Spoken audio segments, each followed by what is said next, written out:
Welcome to Getting My Credit in Order. This is the fourth lesson in a series of classes that comprise the essentials for buying your first home, pre-purchase program. The purpose of this module is to understand what your credit says about you, and implement a strategy to positively manage your credit standing. After this lesson you will be able to do four things.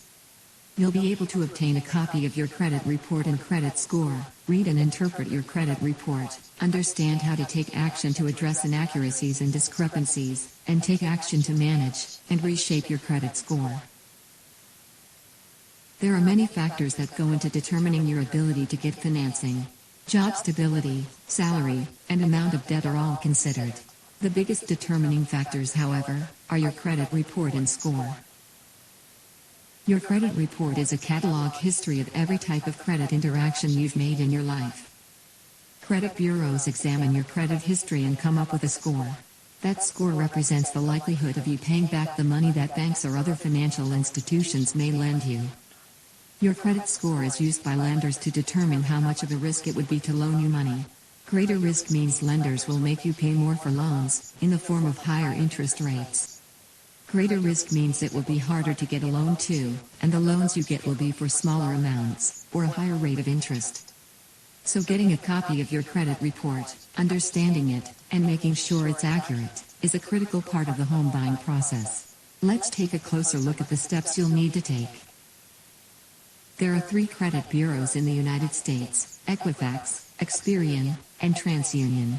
Lenders can choose which credit bureaus they will report to, so you will need to obtain a copy of your credit report from all 3. By law, these credit bureaus are required to provide you with at least one free copy of your credit report each year. In some states, you can receive 2 free copies a year. There are 3 ways to request your report directly from each bureau: online, by telephone, or by mail. You can also go to www.annualcreditreport.com to submit information and get your free credit report from all 3 bureaus online. These 3 credit bureaus are private companies. They're not part of the government. They are in the business of providing potential marketing information to other businesses. For example, if I'm a businessman who wants to reach people in a particular area, with a particular credit score range, I can buy that information from a credit bureau. The bureau would sell me names and addresses of the people that fit my parameters. I could then send them the marketing information that I hope would convince them to buy my products. Next, we'll take a look at an example of how one couple requests their credit report, and what they do with the information. But first let's consider the role of the lender. And remember, the higher your score, the lower the interest rate you'll pay on your home loan. Put yourself in the lender's position. If someone wanted to borrow money from you, and you knew that this person had a habit of borrowing money and not paying it back on time, would you lend them the money? Chances are, you wouldn't. Lenders are in the same position. People ask them for money every day, and with each application they have to predict whether they will be repaid or not. They base that prediction on several factors. Lenders use the 4 C's to determine how much money they'll lend to you when you apply for a mortgage. The 4 C's are capital, capacity, collateral, and credit history. Credit history can be reviewed by the lender when they pull a copy of your credit report. And remember, you can review your credit report too, by going to www.annualcreditreport.com to obtain a free copy. You should do this before you apply for your home loan to make sure there are no surprises. Capital is your reserves, or the amount of money you have at your disposal to utilize as a down payment, to pay for closing costs, or to take care of other expenses that may come up. Capacity is your income, or the likelihood that you'll be able to make your mortgage payments. And collateral is the actual home that you're purchasing, which will act as security for the loan. The lender will take all 4 of these factors into account before making their decision. Now, let's check in with Yvette and Walt. Yvette and Walt have been married for 15 years. 5 years after they married, they were able to buy their first home together. Now, 10 years later, they want to upgrade to a bigger home with more space. In spite of some early problems with high credit card balances, they've been able to gain control of their debt and maintain all of their accounts in good standing. Since they've done this before, they know their first step in the home buying process is obtaining a copy of their credit reports. they go to www.annualcreditreport.com and request the free copies of their credit reports from all 3 credit bureaus. Walt and Yvette are always surprised at how detailed these reports are, and they go through every page, checking for errors or items they feel are inaccurate. What are Walt and Yvette looking for, and how will they find it? Because your credit report is a cataloged history of your credit life, every time you make a transaction using credit, details about it will be noted in the report. Reports are updated regularly. Negative information stays on the credit report for 7 years, and positive information can stay there forever. Each credit report is broken down into 4 sections: personal information, account summaries, inquiries, and public records. Personal information is information that identifies you. Things like name, address, and date of birth will appear here. It will include your name, your present and previous addresses, your social security number and date of birth, and your present and previous places of employment.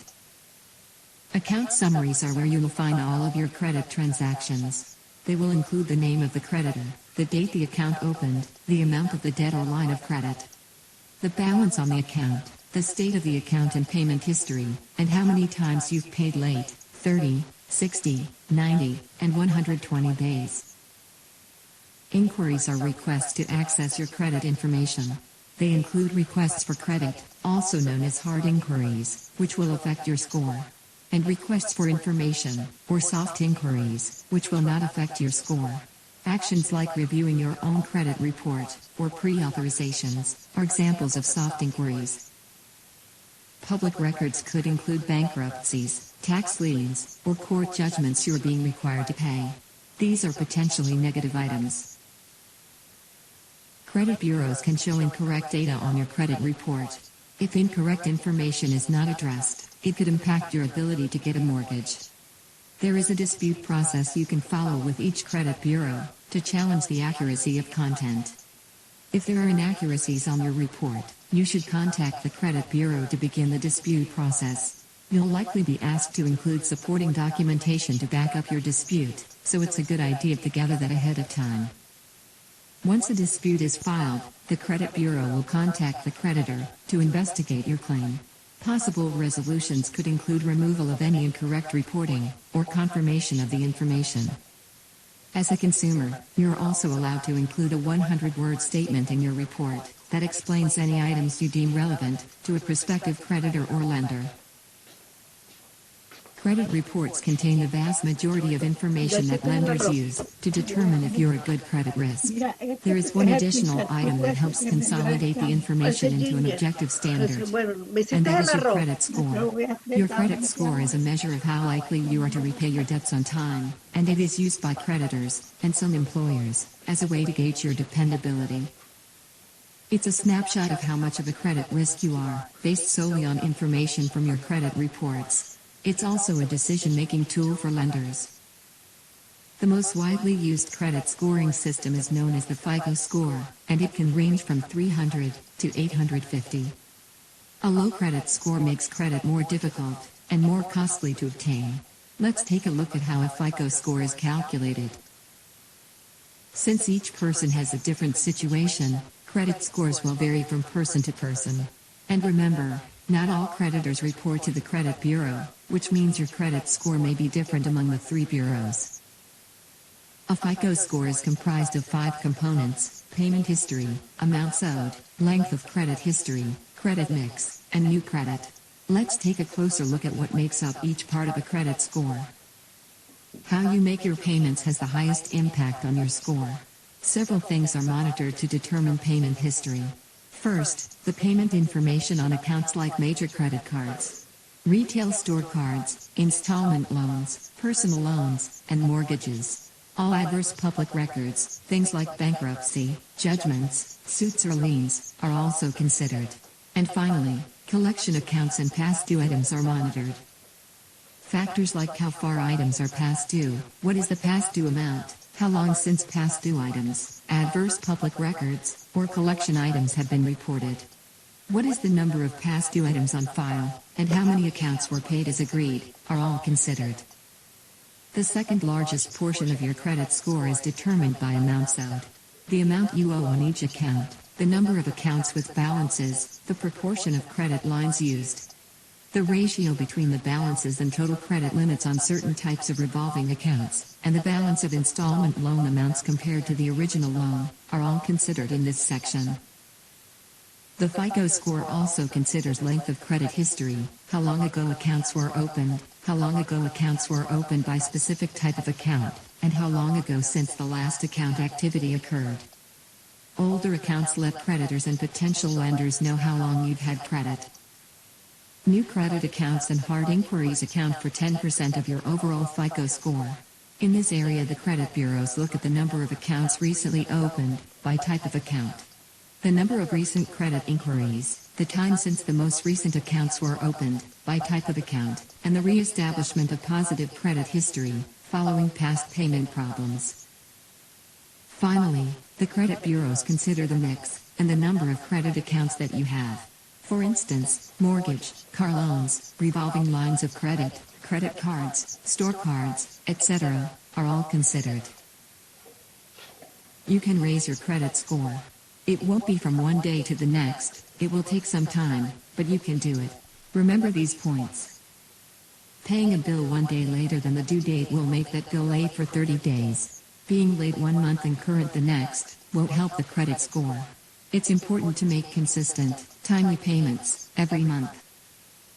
If you have collection accounts, make a plan to pay them off. There may be options available to help you. For example, many times the collection agencies pay pennies on a dollar for uncollectible accounts, so if you offer to settle the account for a lesser amount, they would likely be willing to do it.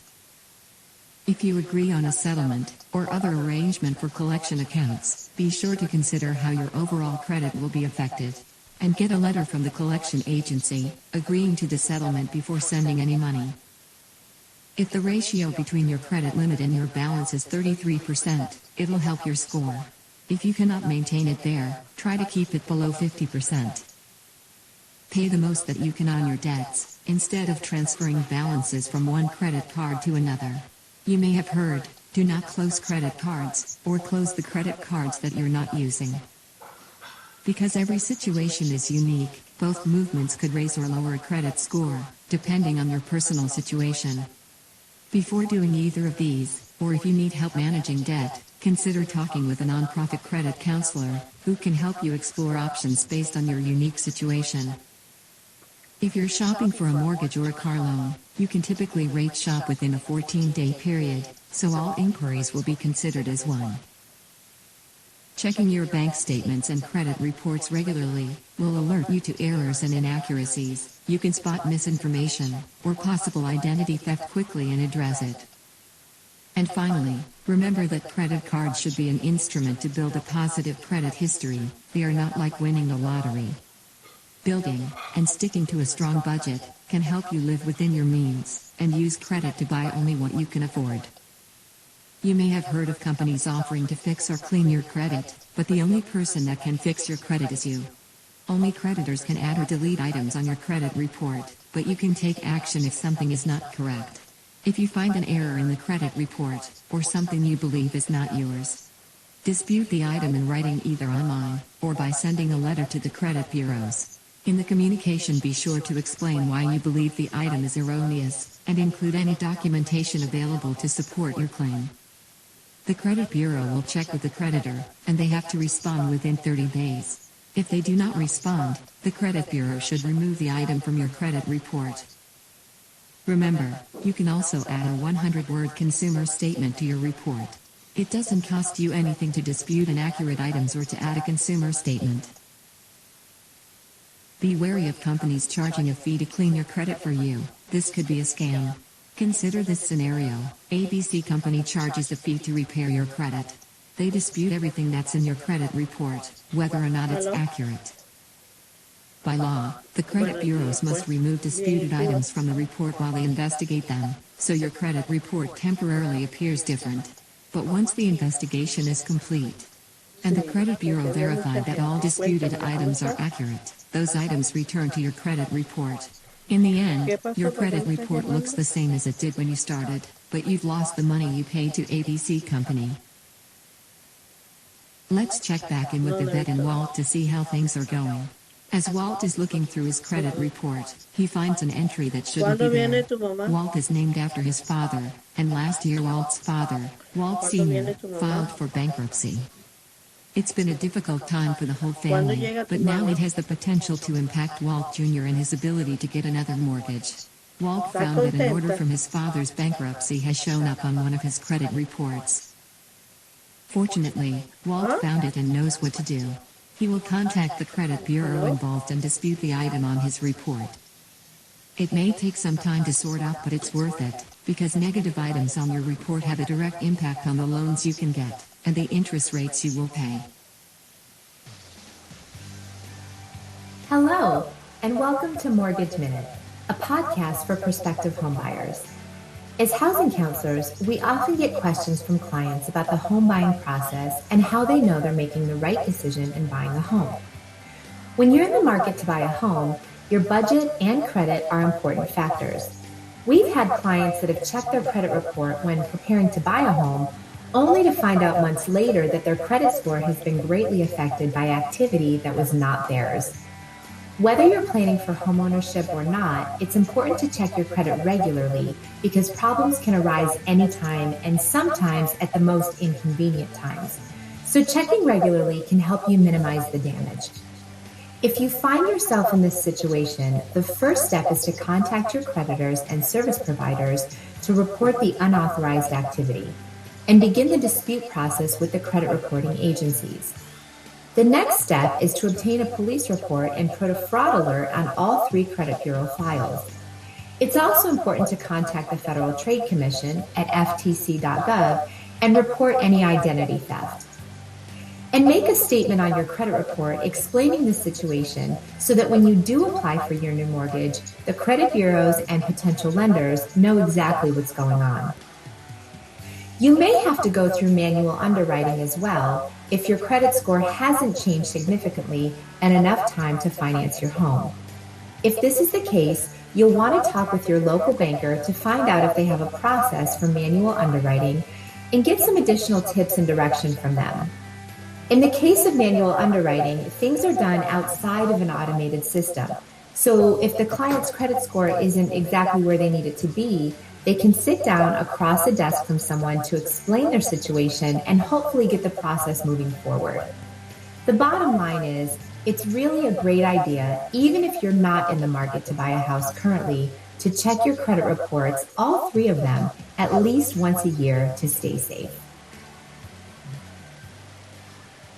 The journal activity for this module is to consider what your credit report may say about you, and record any positive and negative items you believe may be in your report. For example, a positive item might be that you consistently make your car payment on time.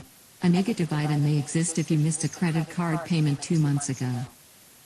Then, if you've not already done so, visit annualcreditreport.com to request a copy of your credit report and make sure the information on there is accurate. Now, let's take a moment to recap what we've learned this far. Knowledge is power. The more you have, the better your chances on the journey of buying a home. In this module, we explored credit reports and credit scores.